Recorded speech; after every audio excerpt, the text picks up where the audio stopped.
Bismillahirrahmanirrahim. Dan tadi saya juga melihat alunan membaca ayat suci Al-Quran, kemudian paduan suara pagelaran seni. Boleh dong kalau saya ngasih beasiswa. Yang baca ayat suci Al-Quran sampai S2 saya gratiskan kuliahnya. Yang paduan suara saya kasih bonus 25 juta. Yang tadi tari karena banyak jumlahnya saya kasih 50 juta ya. Biar pada lebih semangat, dan buat yang tepuk tangan saya doakan masuk surga. Kenapa gerangan Milad Muhammadiyah ke-113 tingkat nasional diadakan di Jawa Barat, tepatnya di Kota Bandung, tempatnya di UM Bandung? Mungkin karena di Indonesia itu ada seorang gubernur fenomenal,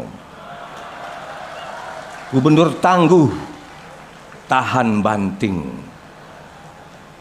yaitu Gubernur Jawa Barat, Kang Deddy Mulyadi.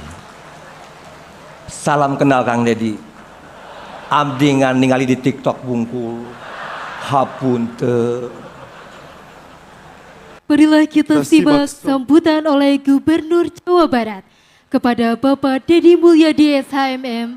Disilakan. Dalam pidatonya di acara Milad ke-113 Muhammadiyah di Universitas Muhammadiyah Bandung, Gubernur Jawa Barat Kang Deddy Mulyadi KDM mengapresiasi kemajuan organisasi dan mengaitkannya dengan visi kepemimpinan nasional.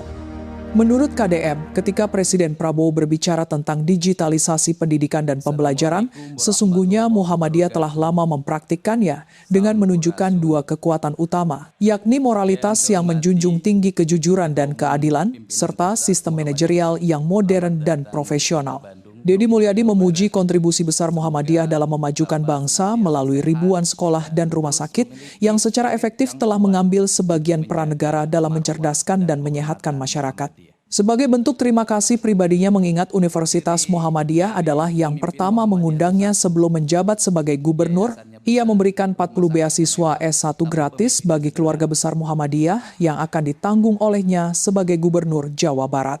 KDM dalam pidatonya juga menyoroti keprihatinannya terhadap fenomena sosial di Jawa Barat seperti budaya kajun teing tekor asal sohor biar rugi asal tenar yang menjerat banyak warga dalam pinjaman rentenir, sebuah masalah yang menurutnya dapat diatasi dengan meneladani spirit kemandirian dan kemajuan yang telah dicontohkan oleh Muhammadiyah. Pak Kapolri, saya nyebutnya si ganteng kalem. Saya selalu memperhatikan kedip mata Bapak. Setiap kedip itu bermakna dan berbahaya sebenarnya. Selamat datang, terima kasih atas kehadiran Jawa Barat. Seluruh keluarga besar Muhammadiyah dari mulai kecamatan, kabupaten, dari seluruh Indonesia yang hadir pada kesempatan siang hari ini. Semoga sehat, dan buat ibu-ibu yang di sebelah sana, emak-emak, teteh-teteh, saya ucapkan juga selamat datang. Pertama tadi saya bingung, ini Milad Muhammadiyah apa pagelaran seni? Ternyata Muhammadiyah itu memiliki nilai estetika lokalitas yang sangat tinggi. Saya nggak tahu, mungkin karena gubernurnya saya jadi perbanyak kesenian. Dan Pak Ketua Umum, saya sampaikan bahwa saya boleh cerita secara personal. Sebelum saya bicara di tempat manapun di universitas, sebelum menjadi gubernur, Universitas Muhammadiyah lah yang pertama mengundang saya. Untuk itu kata orang Sunda, kudu ngukur kakujur, kudu boga rasa jeung rumasa.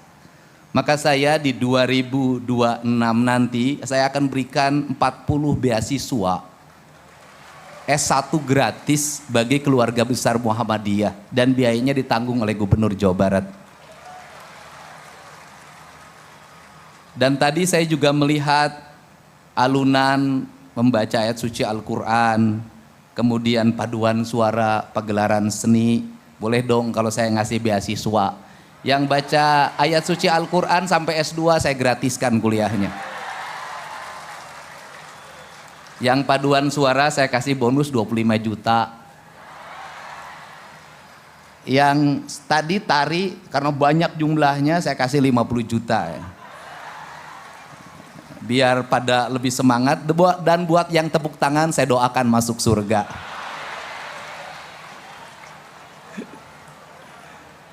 Yang belum makan mudah-mudahan tidak masuk angin. Kalau bicara Muhammadiyah, sesungguhnya kita bicara tentang kemajuan bangsa, keadilan dan kemakmuran. Karena Muhammadiyah berfokus pada dua hal.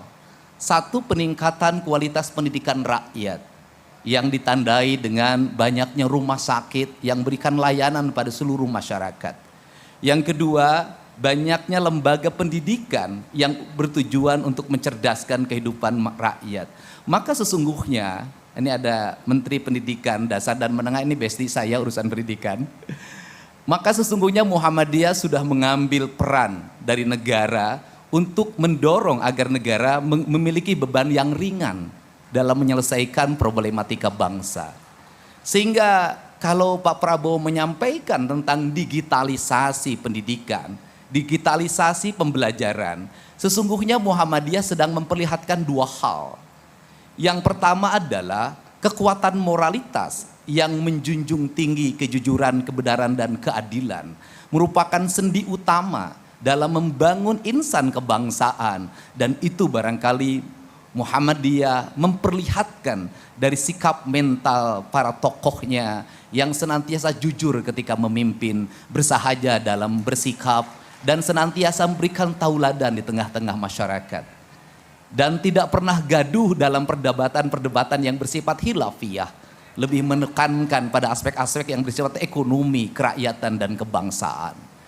Yang kedua, dari sisi digital, Muhammadiyah sudah sejak lama memperlihatkan diri sebagai organisasi modern yang mengelola kelembagaan secara profesional, sehingga pergantian kepengurusan, pergantian kepemimpinan tidak mempengaruhi manajerial kemuhammadiyahan.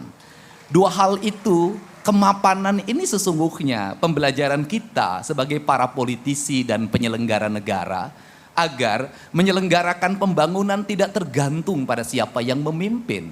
Menyelenggarakan pembangunan tidak tergantung siapa yang menjadi anggota legislatif dan siapa yang dieksekutif, siapa yang diyudikatif. Tetapi kemapanan sistem adalah sebuah keharusan karena kita tidak mesti kepemimpinan ini bergantung pada perorangan.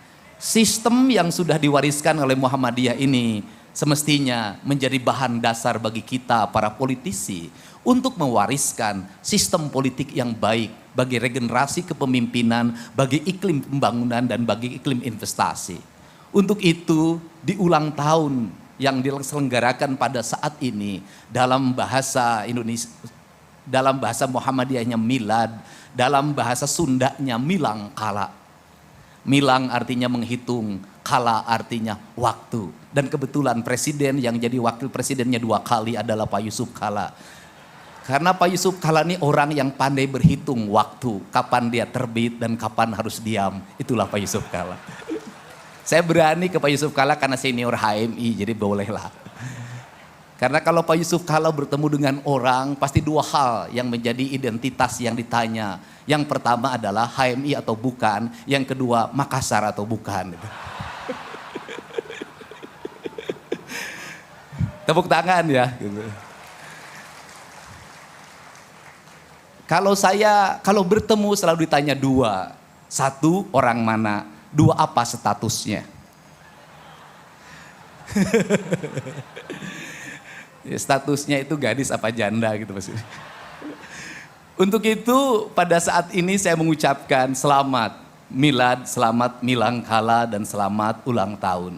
Semoga ketauladanan Muhammadiyah menjadi ketauladan yang terjaga sepanjang masa. Semoga nur Nabi Muhammad senantiasa hidup dalam seluruh geraknya. Bukan hanya hidup di majelis-majelis pengajian, tetapi hidup di majelis-majelis keilmuan, hidup di rumah sakit, hidup di lembaga pembelajaran, hidup di dunia pertanian, hidup di dunia ekonomi, hidup di dunia perdagangan. Andai kata warga Jawa Barat memiliki spirit Muhammadiyah, mungkin saya tidak akan pusing setiap hari didatangi oleh warga yang ditagih oleh Bang Emok, Bang Keliling. Pak JK, ini problem orang Jawa Barat, Pak. Orang Jawa Barat itu punya karakter kajenting tekor asal sohor.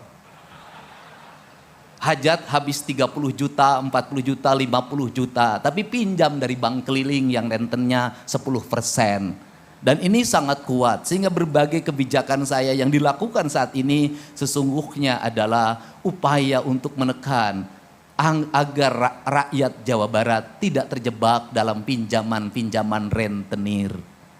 Maka saya membuka ruang untuk orang yang tidak punya uang selama di rumah sakit berobat datang ke kantor gubernur. Orang yang tidak punya biaya untuk sekolah datang ke kantor gubernur. Orang yang tidak biaya untuk menyelesaikan hutang yang diakibatkan oleh biaya rumah sakit yang tidak ditanggung oleh BPJS, datanglah para gubernur.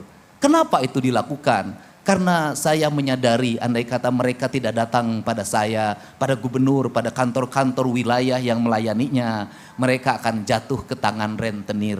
Yang pada akhirnya rumahnya akan terjual, aset kekayaannya akan terjual, dan pada akhirnya kehormatan diri dan keluarganya pun akan terjual. Bagi saya mencegah kemaksiatan adalah dengan upaya mencegah mereka dari upaya menggelincirkan diri dari kemaksiatan. Salah satu yang harus dibina dari warga Jawa Barat adalah hentikan tradisi kajenting tekor asal sohor. Karena itu yang membuat kemiskinan baru dan terus tumbuh. Pola-pola hidup anak-anak yang konsumeris harus pakai motor dan skincare. HP yang harus baru dalam setiap waktu. Uang jajan yang harus selalu tersedia. Itu adalah pola-pola yang mengakibatkan mereka kalah dalam etos. Jujur saja, kalah oleh orang Sulawesi dalam beretos. Untuk itu, cara merubah masyarakat bukan hanya disuapi, tapi dibiarkan mereka mandiri dan dibiarkan mereka juga bisa menyelesaikan problemnya sendiri. Tugas negara itu menurut saya hanya 3. 1, menjamin pendidikannya gratis. 2, menjamin kesehatannya gratis. Yang ketiga, memberikan sarana prasarana perumahan. Yang keempat, yaitu menjamin keamanan. Dengan ruang itulah maka kesejahteraan yang dicita-citakan oleh pendiri Muhammadiyah yang hari ini namanya menjadi Ketua PW Jawa Barat akan segera terwujud. Saya ucapkan terima kasih. Selamat bermilad. Semoga kebahagiaan, kesejahteraan menyertai kita semua. Terima kasih. Billahi taufik wal hidayah. Assalamualaikum warahmatullahi wabarakatuh. Sampurasun.